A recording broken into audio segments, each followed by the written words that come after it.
On retrouve à Bante notre correspondant, Émilien David. Émilien, la plupart des localités ont pu ouvrir leurs bureaux aujourd'hui. Oui, exactement. Là où je me trouve à Bante, hier encore, il y avait des échanges de tirs nourris. On est dans le centre du pays. Mais autour de moi, tout est parfaitement calme, hein, comme vous pouvez le constater sur les images qui doivent être actuellement diffusées. Le scrutin se déroule normalement. Ce bureau de vote, par exemple, a ouvert à 7 heures comme prévu. Et les électeurs ont défilé toute la journée pour choisir leur président de la République.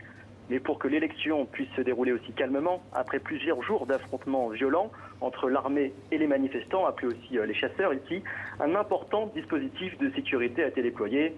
Ce matin, par exemple, le représentant de la commission électorale est arrivé ici sous escorte. Il m'a confié être arrivé dans un état pas possible. La peur l'a dominé complètement parce qu'il sait que justement ces chasseurs sont encore sur zone et peuvent encore attaquer les bureaux de vote.